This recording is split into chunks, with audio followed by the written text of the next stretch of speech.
parents sold car they gave me for my birthday, to pay for my gold sister's wedding. I got angry and ruined her celebration, and now I'm laughing because her fiancé left. I'll never forget my 18th birthday. My parents handed me the keys to a bright red 2010 Mustang GT, and for a moment it felt like the universe had aligned perfectly. This car wasn't just a vehicle, it was freedom. It was late-night drives with my friends, the soundtrack of blasting music, and moments of quiet clarity when I was alone, just me and the open road. I washed it every weekend, waxed it until it shined, and even gave it a name, Scarlet. So you can imagine my shock when Scarlet was suddenly gone. At first I thought she had been stolen. I came home from work and the spot in the driveway where she usually sat was empty. I burst into the house in a panic and asked my parents what had happened. My dad casually mentioned, "Oh, we sold it. Needed the extra money for Olivia's wedding." Like he was talking about trading in an old couch. I couldn't believe what I was hearing. My parents had sold the car they gave me without even telling me, just to throw my sister a dream wedding. And not just any wedding. Olivia wanted everything over the top, a designer dress, a venue that looked like a castle, an open bar, the works. Apparently, the 20 grand they had already set aside wasn't enough. Here's the kicker, the car wasn't even registered in my name. Technically, it was in my dad's name, so legally they could do whatever they wanted with it. But morally?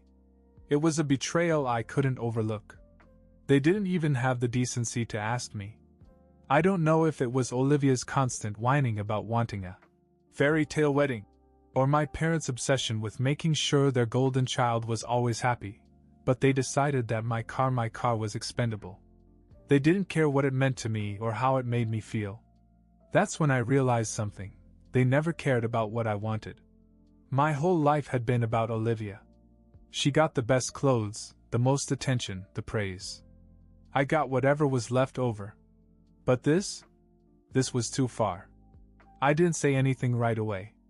I just stared at my father, feeling this mixture of anger and betrayal boiling under the surface.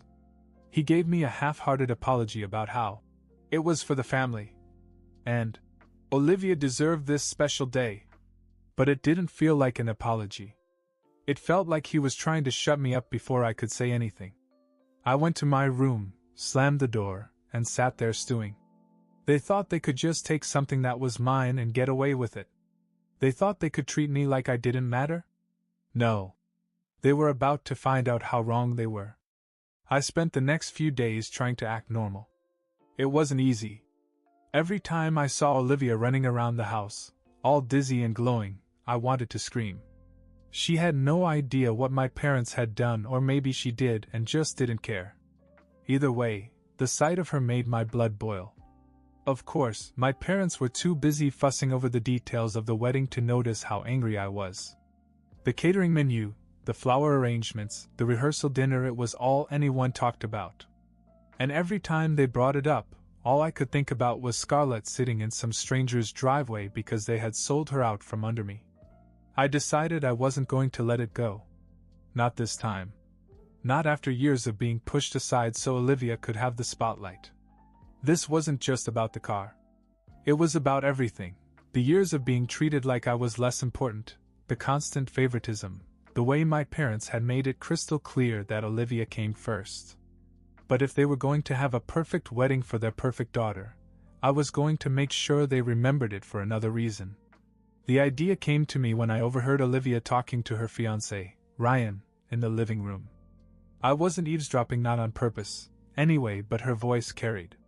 She was complaining about some small detail, something about the colors of the napkins not matching the table runners. Ryan didn't seem to care.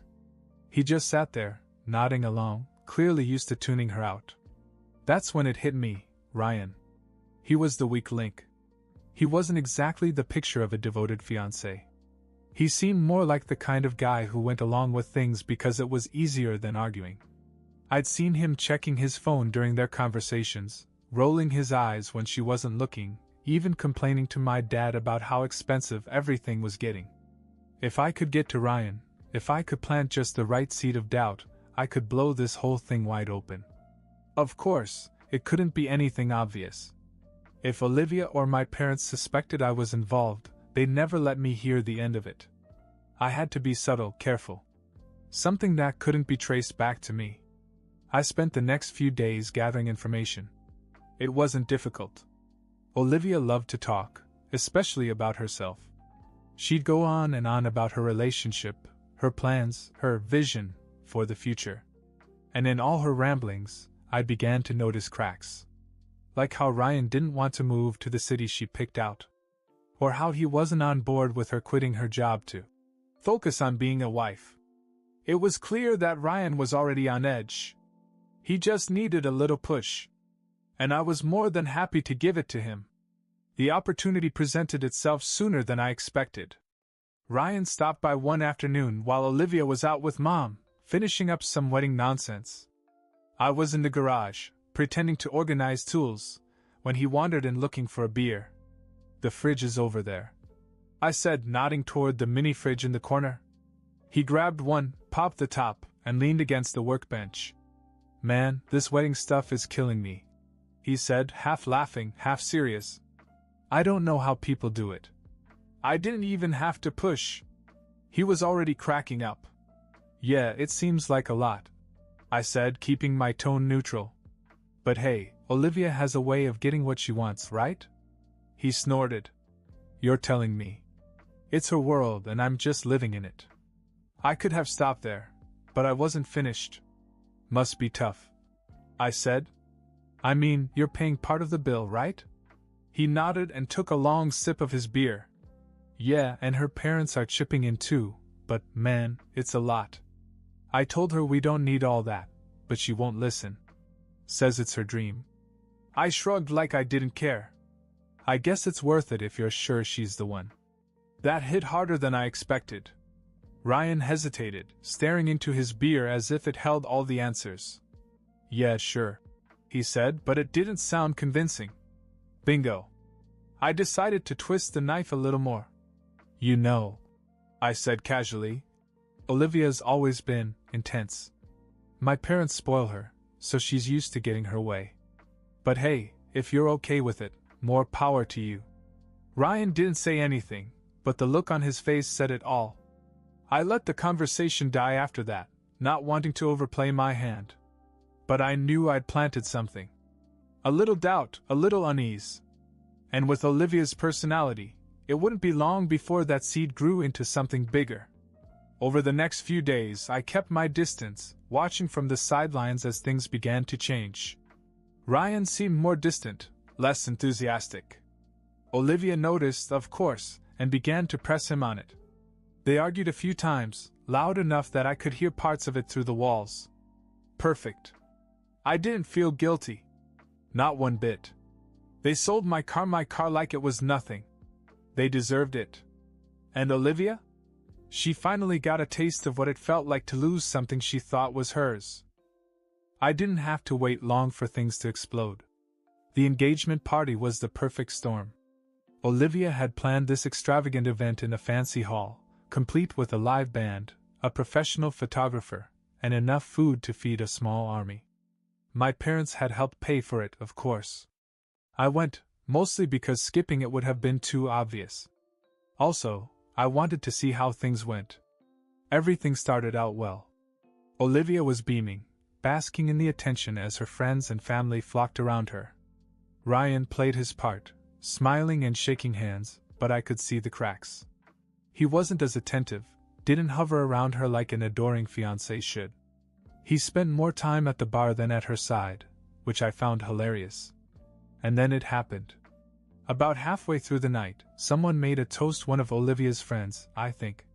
She went on and on about how perfect Olivia and Ryan were for each other, how they were soulmates, and how lucky Ryan was to have found someone as amazing as Olivia. Ryan's smile faltered. Only for a second, but I caught it. And apparently so did Olivia. She cornered him after the toast and pulled him into a side room where they thought no one could hear. But they were loud. And angry. "What's wrong with you?" Olivia's voice carried through the thin walls. "You've been acting strange all night." "I don't know, Olivia," Ryan shot back. Maybe it's because I'm drowning in all this wedding crap. You don't listen to me, you don't care what I want, it's always about you. The room fell silent. I could imagine Olivia's expression, shocked, maybe even a little frightened. But instead of backing down, she doubled down.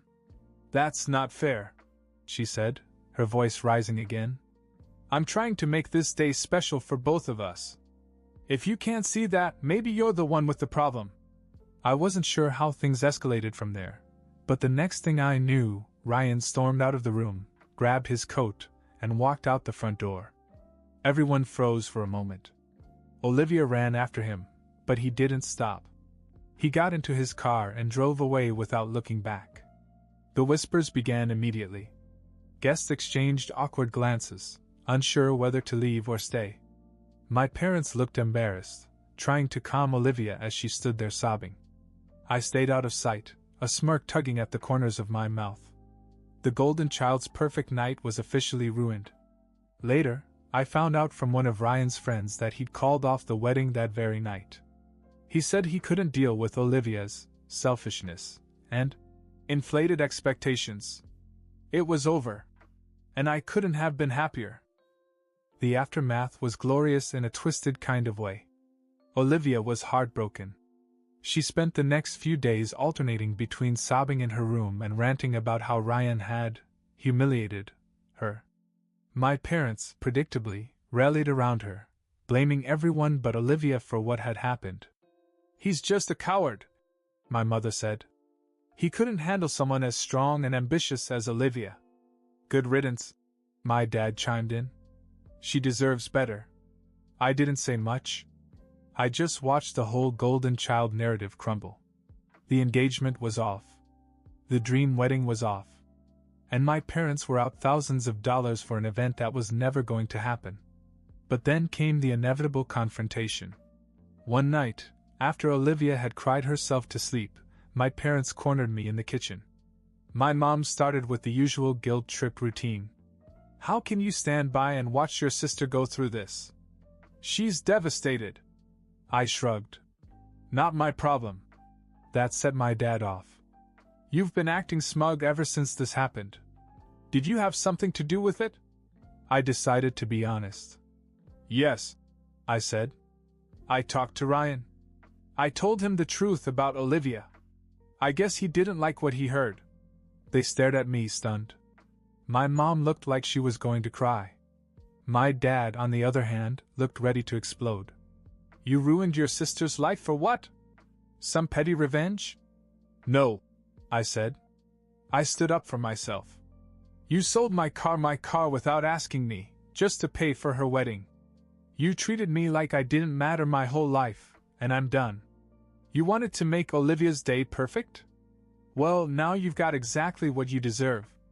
That was the moment I knew there was no turning back.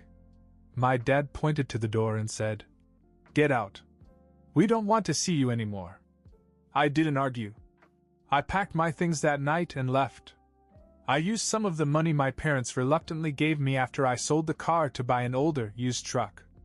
It wasn't Scarlet, but it got the job done. It's been 3 months now. I moved a few hours away, got a decent job, and started over. I haven't spoken to my parents or Olivia since that night, and honestly, I don't miss them. They chose their favorite, and I chose to walk away.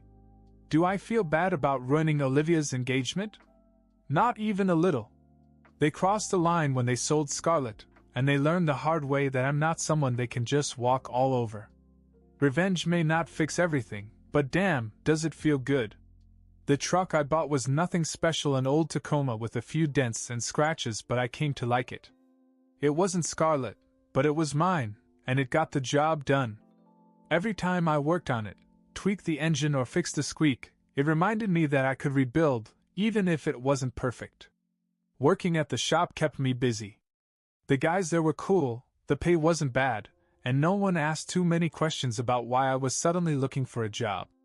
I told them enough to keep them satisfied. I had a falling out with the family, needed a fresh start. They didn't push for more. Despite the distance, small-town gossip has a way of finding you. Some mutual friends kept me in the loop about Olivia and my parents. Apparently, Olivia was still reeling. She hadn't recovered from Ryan dumping her in such a public and humiliating way. He'd moved to another state not long after and was already seeing someone else. My parents, on the other hand, were doing damage control.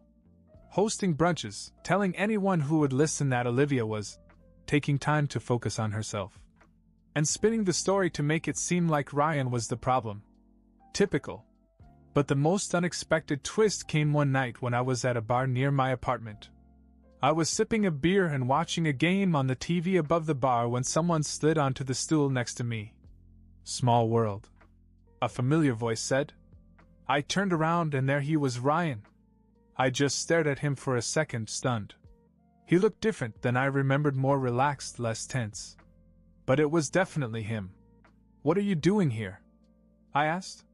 "Moved into town a few weeks ago," he said with a shrug. "Needed a fresh start.